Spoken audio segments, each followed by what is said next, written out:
Les artistes Franz Lorach et Harold Lopez-Nussa ont animé cette seconde soirée de Festival In par 2 concerts dans les jardins de l'hippodrome de Carrère. On les retrouve en images.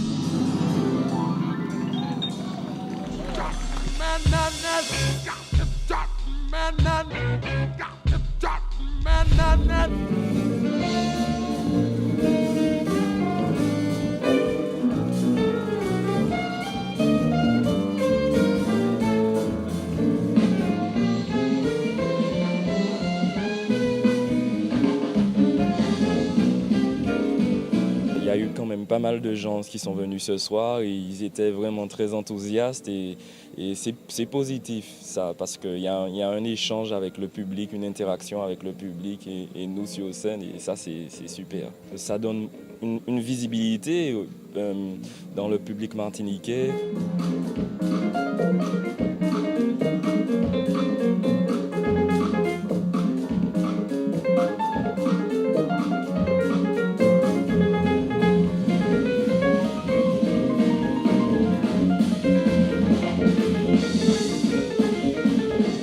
J'ai été invitée par Franz Lorach à interpréter le titre Anjou qui figure sur son album Pacala. Et c'est vrai que c'est un artiste avec lequel je tourne déjà sur mes propres lives à moi. Et quand il a fait appel à moi, ça a été naturel, instinctif. Je me suis dit ok, en plus c'est une chanson que j'aime beaucoup.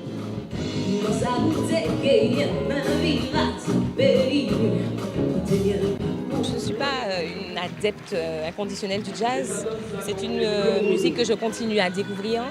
Mais c'est vrai que je vois qu'il y a de plus en plus d'amis musiciens à moi, de jeunes, qui se lancent sur cette voie-là et qui ont quelque chose à y apporter.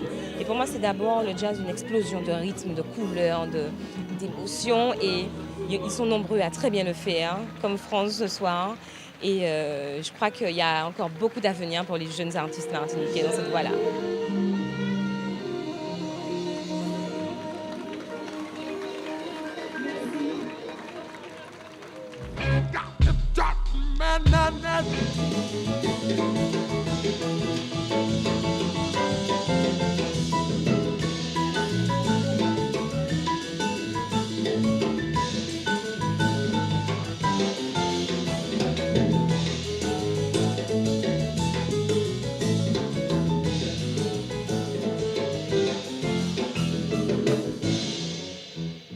À Cuba, il n'y a pas une école pour apprendre le jazz. Donc on apprend des vieux musiciens qui jouent le jazz. Donc il y a une manière quand même particulière, comme les musiciens cubains jouent le jazz, avec tous les mélanges avec les rythmes traditionnels, populaires cubains et aussi afro-cubains. Donc c'est ça qu'on appelle jazz cubain.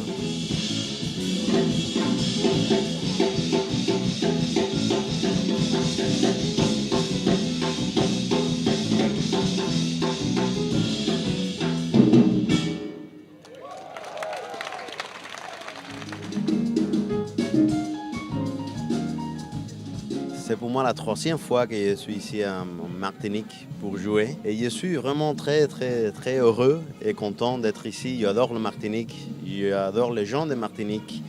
C'est un peu comme chez nous, c'est un peu... Tu vois, les manières de s'exprimer des gens ici sont un peu les mêmes qu'à Cuba. Donc on est tous les 3 en fait vraiment super contents. C'est un plaisir de découvrir à Franz Lorach qui joue avant nous, que sont des gens pianistes martiniquais avec un talent énorme. Je suis très content. J'espère que ça ne va pas être la dernière fois. J'espère qu'on va revenir plusieurs fois.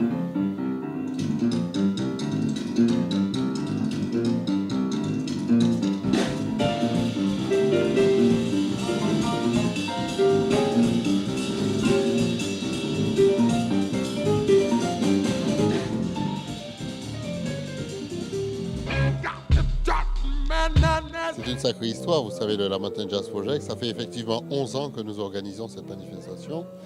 Nous avons créé ce projet autour d'une idée un peu folle qui était de dire qu'on peut nous aussi avoir un festival de jazz ici. Il y avait un festival de jazz fantastique qui se déroulait sur Basse-Pointe et qui avait disparu. C'était Jazz à la Plantation. Et on s'est dit qu'on ne peut pas laisser un événement comme ça disparaître sans qu'il y ait une relève.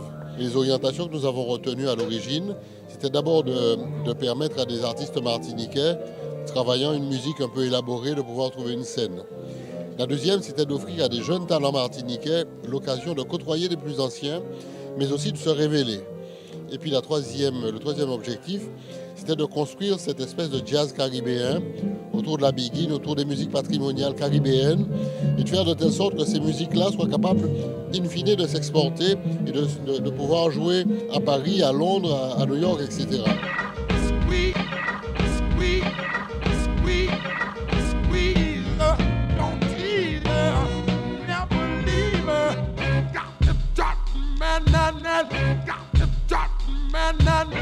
Got